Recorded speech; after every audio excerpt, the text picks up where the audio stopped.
The world's two largest economies, U.S.-China, have been engaged in trade war for quite some time. China is currently the world's largest exporter, with over $2.2 trillion of production sent overseas. 18% of its exports go to the U.S., making the United States its largest trade partner. I think China is an amazing economy. I mean, there's no question in my mind that the growth on a per capita basis is going to be dramatic going forward. I mean, they're just starting to exercise their potential. When you think about it, in 1790 there were 4 million people in the United States, just under 4 million. There were 290 million in China in 1790. Just as smart, just as hardworking, resources of the land, the minerals, everything, climate, very, very similar. And for 170 years or so, relatively little progress was made in the standard of living for those people, like I say, who had all the native abilities that America had. But, in the recent decades, the potential of the Chinese is being unleashed, and it's huge. And, I think it's very, very interesting to watch. Ever since China began to open up and reform its economy in 1978, GDP growth has averaged over 9% a year, and almost 800 million Chinese people have lifted themselves out of poverty. There have also been significant improvements in their access to health, education, and other services over the same period. A trade war is an economic conflict between countries. Trade wars often start when a country's government believes that another country is engaging in unfair trading practices that are hurting the first country's markets.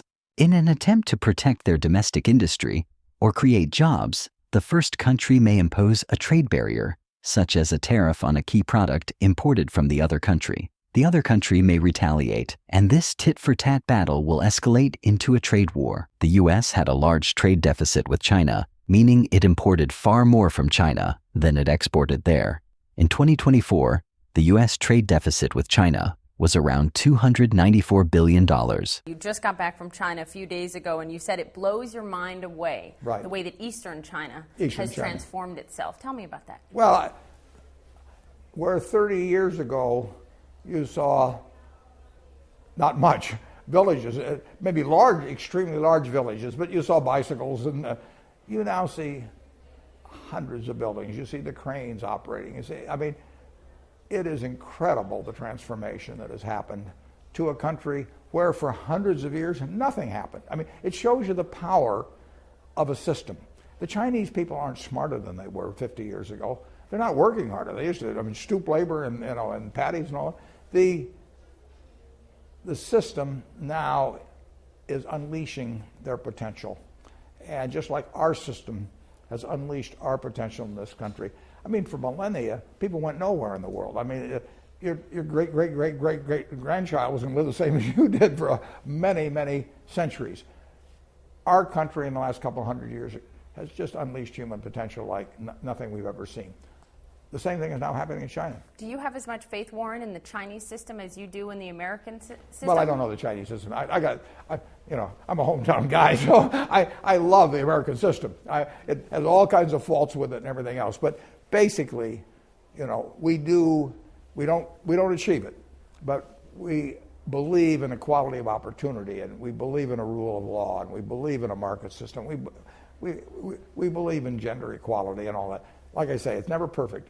But we're moving, and we're always moving in the right direction over time. We have the right goals in this country, and it's proven itself. I don't know as much about the Chinese economy. I will say this: what I saw over there was government, management, and labor, all with a common goal and with a zeal and a passion for achieving that goal. And when you get those three forces operating together, and you get people that are hungry to do things, a lot's going to get done. I mean, it is astounding what's happening. I think it's a mistake for China to think they can push the United States around, or for the United States to think they can push China around. You have two superpowers developing in every sense, and over time we're going to work Yeah, we're going to work out things. I mean, it's the nature. Both sides will realize that despite tensions, despite disagreements, that we have a common interest in a world that's prosperous for both of us and a world that's peaceful for both of us. But there'll be lots of tensions with the Chinese over time.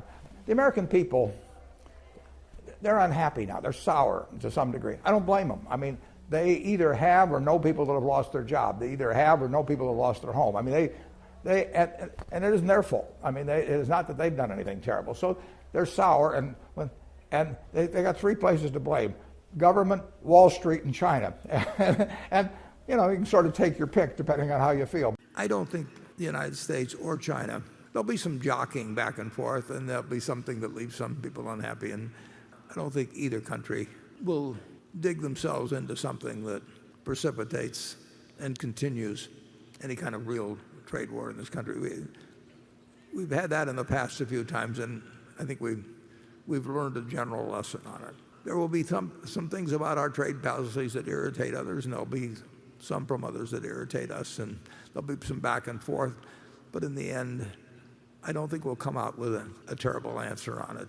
Steel the conditions in steel were almost unbelievably adverse to the American steel industry.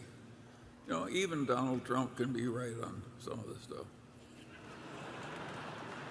The thing about trade, I've always said that the president, whether it's president, any president, needs to be an educator in chief, which Roosevelt was in the Depression. That's why he had those fireside chats, and it was very important that he communicated to the people what needed to be done and how, and what was happening around them. And trade is particularly difficult because the benefits of trade are basically not visible. You know, you don't know what you would be paying for the clothes you're ordering today if we'd had a rule they all had to be manufactured in the United States, or what you'd be paying for your television set or whatever it may be. No one thinks about the benefits day by day as they walk around buying things and carrying on their own business.